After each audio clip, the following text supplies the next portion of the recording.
अस्सलामुअलैकुम एवरीवन, कैसे हैं आप सब। उम्मीद करती हूँ सब खैरियत से होंगे। अल्हम्दुलिल्लाह मैं भी खैरियत से हूँ। तो आज मैं आप लोगों के साथ अपनी सहरी की रूटीन शेयर करूँगी। सहरी की रूटीन बहुत ही सिंपल है। मेरे यहाँ ज़्यादा कुछ नहीं बनाया जाता है, ज़्यादा एहतमाम नहीं होता है सहरी में, क्योंकि सुबह सुबह कोई इतना ज़्यादा खाता नहीं है। तो अगर मुझे पराठा बनाना होता है या रोटी बनानी होती है सहरी के टाइम में, तो मैं आटा गूँद करके फ़्रिज में रात में ही रख देती हूँ। और कबाब मैं फ्रीज़र में पहले से ही बना करके रखती हूँ, रोज़े भर बना करके रखती ही हूँ। वैसे भी आम दिनों में भी मैं रखती हूँ, लेकिन रोज़े में बना करके रखती हूँ। तो अगर मुझे कबाब फ्राई नहीं करना होता है तो मैं रात का जो सालन वगैरह होता है, जो रात के खाने में बना हुआ होता है, कभी कीमा, कभी मटन, कभी चिकन, कोई भी जैसे ग्रेवी या सब्ज़ी कुछ भी जो रात में बनी हुई होती है, वो हम सुबह में सहरी के टाइम गर्म कर लेते हैं और पराठा फ्रेश बना लेते हैं और रोटी फ्रेश बना लेते हैं।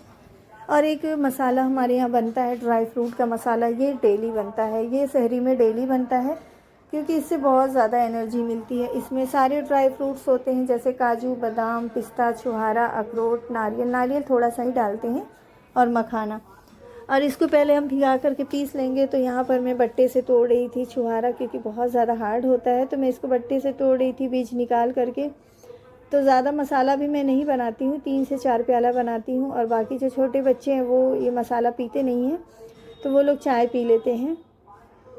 तो बस इस तरह से थोड़ा सा चेंज करके, कभी कभी मसाला, मतलब मसाला तो ये हमारा डेली का है, लेकिन जो बाकी नमकीन चीज़ें हैं तो कभी अंडा बना लेते हैं, कभी कबाब फ्राई कर लेते हैं, कभी रात का जो ग्रेवी सालन वगैरह होता है उसी को गर्म करके खा लेते हैं, और चाय बन जाती है, तो हमारी सहरी पूरी हो जाती है। वैसे सहरी में इतना कुछ नहीं खा पाते हैं। तो बस इस तरह से जैसे सभी के घरों में सहरी बनती है, बिल्कुल इसी तरह से मेरे घर में भी बनती है। तो यहाँ पर पहले मैं सारे मसालों को इकट्ठा कर लूँगी। उसके बाद इसको पानी में भिगा दूँगी थोड़ी देर के लिए, जिससे मसाले पूरे सॉफ्ट हो जाएंगे। तब मैं इसको पीसूँगी। चाहे तो आप इसको ड्राई पीस सकते हैं, मिक्सर के जार में आप ड्राई मसाले को भी पीस सकते हैं, लेकिन मुझे ड्राई इतना ज़्यादा समझ में नहीं आता है। मुझे भिगा कर पीसना ज़्यादा समझ में आता है। मैं जब भी पीसती हूँ तो भिगा करके ही पीसती हूँ। तो बस वही है मसाले, काजू, बादाम, पिस्ता, छुहारा, नारियल, मखाना, और ये यहाँ पर मैं डाल रही हूँ खसखस और अखरोट। सारे ड्राई फ्रूट जो भी आपको पसंद है सारे ले लें। ये बहुत ज़्यादा एनर्जी देते हैं, क्योंकि इसमें जो है दूध डाल के पकाते हैं, दूध है, देसी घी है, सारी चीज़ें फ़ायदे वाली ही हैं। तो अगर आप सहरी के टाइम कुछ ना भी खाएं, सिर्फ ये वाला मसाला अगर आप पी लेना, तो भी आपको पूरे दिन ना तो रोज़े का एहसास होगा, ना तो भूख लगेगी, ना प्यास लगेगी। तो ये मसाला ही काफ़ी होता है अगर हम सहरी में पी लें। तो बस इस तरह से ये मसाला हमारे यहाँ डेली बनता है। तो बस मैं इसको एक बार भिगा लूँगी, भिगा करके इसको छान लूँगी, धुल लूँगी, थोड़ा सा इसको धुल लेती हूँ अगर डस्ट वगैरह हो, क्योंकि पैकिंग पता नहीं किस तरह से लोग करते हैं, तो मैं इसको एक बार धुल लेती हूँ ज़रूर। तो बारीक वाली छन्नी में धुलेंगे तो पुस्ता वगैरह बाहर नहीं निकलेगा। एक बार धुलने के बाद मैं इसको भिगा लूँगी 10 से 15 मिनट के लिए, या फिर टाइम है तो आधा घंटे के लिए। बस इसको सॉफ्ट हो जाएगा तो इसको बारीक पीस लेंगे। पानी डाल करके मैं पीसूँगी, आप चाहे तो ड्राई भी पीस सकते हैं। तो बस इस तरह से इसको पीस लेना है। तो ये पूरे रमज़ान यानी 300 दिन हमारे यहाँ ये वाला मसाला ज़रूर बनता है, बाकी चीज़ें चेंज होते रहती हैं। और जो दूध में ये मसाला हम बनाते हैं, वो दूध को अच्छी तरह से पका लेना है, तो इसका मसाले का टेस्ट तभी अच्छा आएगा, क्योंकि कच्चे दूध में इसको नहीं बनाना होता है, क्योंकि ये जो मसाला मैं बना रही हूँ उसको उबालना नहीं होता है। अगर हम इसको उबाल लेंगे तो मसाला फट जाता है, फिर उसका टेक्सचर एकदम चेंज हो जाता है, एकदम गाढ़ा गाढ़ा हो जाएगा। तो इसको पकाना नहीं होता है, बस इसको पहले सारी चीज़ें अच्छे से मिक्स कर लूँगी, उसके बाद गैस पर रखूँगी। तो इसमें नेचुरल स्वीटनेस तो होती है छुहारा वगैरह, ड्राई फ्रूट वगैरह में, लेकिन मैं थोड़ी सी शक्कर और ऐड कर दूँगी। तो ये लाइट सा मीठा ही बनाते हैं, बहुत ज़्यादा मीठा नहीं बनाते हैं। तो हमारे यहाँ तो इसको तुर्री कहते हैं और ड्राई फ्रूट का मसाला कहते हैं। बीच बीच में एक बार दो बार चम्मच चला लूँगी। अच्छा, हमें इसको उबालना नहीं है, बस जैसे ही ये ऊपर आने लगेगा, जैसे ही लगेगा कि मसाला ऊपर आ रहा है, तो गैस की फ्लेम को ऑफ़ कर देंगे और इसमें मैं देसी घी डाल दूँगी। तो बहुत से लोग इसको तड़का दे करके बनाते हैं, जैसे ये मसाला है ना, उसमें देसी घी का लौंग इलायची डाल करके तड़का दे करके बनाते हैं। तो मैं तड़का नहीं देती हूँ, मैं डायरेक्ट देसी घी डाल देती हूँ, मुझे ऐसा ही पसंद है। और ये रात में तैयारी कर रही, ये अभी मैं आपके साथ शेयर कर रही हूँ। मैंने मसाला बना लिया है और ये पराठे का आटा गूँध रही हूँ। तो ये मेरी जो रात की तैयारी होती है सहरी के लिए, अभी मैं ये आपके साथ शेयर कर रही हूँ। उसके बाद बाकी जो है वो मैं सुबह में ही सहरी के टाइम की ही आपके साथ शेयर करूँगी। तो यहाँ पर मैं आटा गूँध लूँगी, आटे को गूँध करके मैं फ्रिज में रख लूँगी। कभी कभी मैं पराठा बनाती हूँ, कभी रोटी बनाती हूँ, ज़्यादा पराठा और रोटी भी नहीं बनाती हूँ। तो ये मैं फ्रिज में डाल दूँगी। और सुबह सहरी के टाइम निकाल करके बना लूँगी। तो ये देखिए सुबह 4 बजे का वक्त है, सहरी का वक्त है। तो जिस टाइम मैं किचन में आई हूँ सुबह 4 बजे का ये वक्त है। तो मैं कबाब यहाँ पर निकाल लूँगी, इसको मैं फ्राई करूँगी।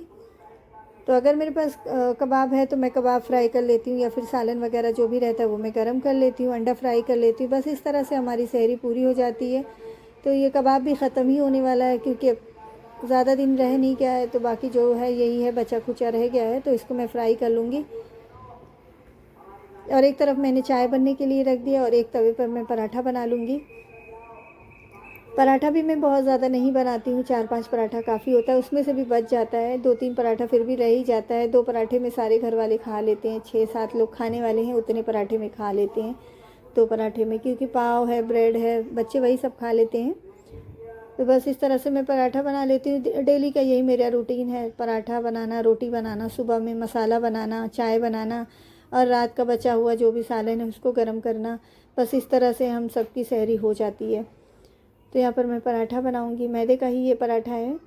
मुझे मैदे वाला ही पराठा अच्छा लगता है, तो मैं पराठा जब भी बनाती हूँ ना मैदे में ही बनाती हूँ। सिंपल वाला पराठा जो आसानी से बन जाए, क्योंकि सहरी में इतना ज़्यादा वक्त नहीं होता है।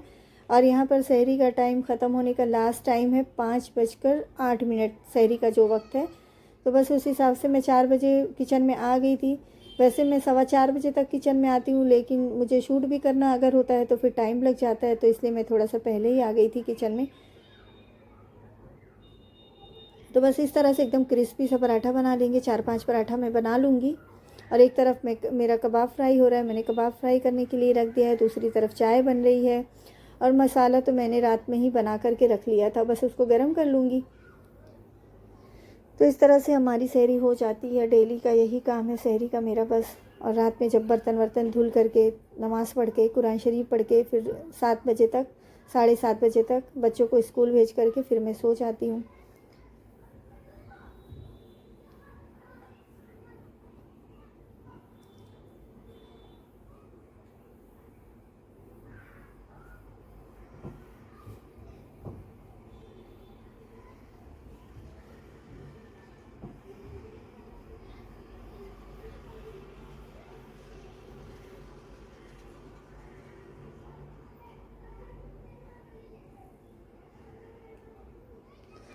और यहाँ पर मैं अंडा बना रही हूँ। मैं अंडा भी साथ में बना लेती हूँ, कभी सिंपल अंडा बना लेती हूँ, कभी थोड़ा चटनी हरी चटनी बची हुई रहती है ना फ्रिज में रखी हुई, जो से अफ्तारी के टाइम हम लोग खाते हैं इफ्तार में, तो वो चटनी बची हुई रहती है, उसको भी मैं डाल करके अंडे में सादा अंडा बना लेती हूँ सिंपल सा। ये भी अंडा बहुत अच्छा लगता है पराठे के साथ में।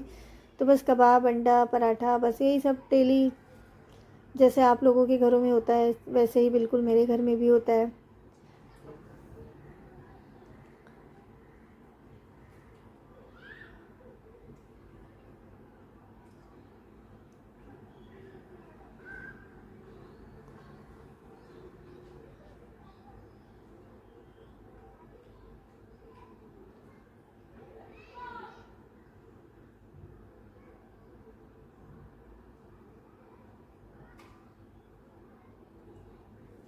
तो अंडा फ्राई हो चुका है, कबाब भी फ्राई हो चुका है, और चाय भी एक तरफ बन रही है, पराठा मैंने बना लिया है, तो इनको मैं निकाल लूँगी।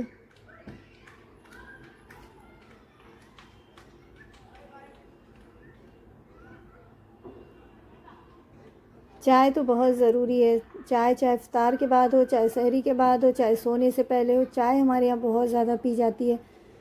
तो चाय तो मेरे यहाँ अगर वैसे भी आम दिनों में भी दिन भर बनती रहती है, हर घंटे के बाद मैं चाय मेरा ज़रूरी है पीना। आधा कप ही मैं चाय पीती हूँ, लेकिन मैं पूरा दिन चाय पीते रहती हूँ। खैर रोज़े में तो बस सहरी के बाद, इफ्तार के बाद या रात के वक्त।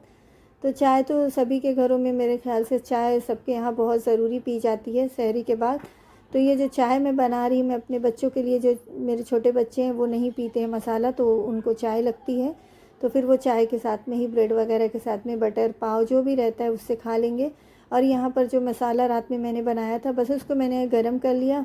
और देसी घी तो मैं पहले ही डाल देती हूँ पकाने के टाइम में, लेकिन ऊपर से भी मैं देसी घी ज़रूर डालती हूँ, जिससे टेस्ट बहुत अच्छा आता है। तो मैं इसको बघारती नहीं हूँ, तड़का वगैरह नहीं लगाती हूँ, बस सिंपल सा देसी घी जो घर में बना हुआ रहता है वो डाल देती हूँ। और ये मसाला बनाने के लिए मैं घर के देसी घी का यूज़ करती हूँ, उससे टेस्ट बहुत अच्छा आता है। तो यहाँ पर हमारा मसाला भी रेडी हो चुका है, कबाब, पराठा, अंडा, बस यही हमारी सहरी होती है डेली की। तो अगर आप लोगों को मेरी वीडियो अच्छी लगी हो तो मेरे चैनल को सब्सक्राइब कर दीजिएगा। नेक्स्ट वीडियो में इंशाल्लाह फिर से मुलाकात होगी, तब तक के लिए अल्लाह हाफिज़।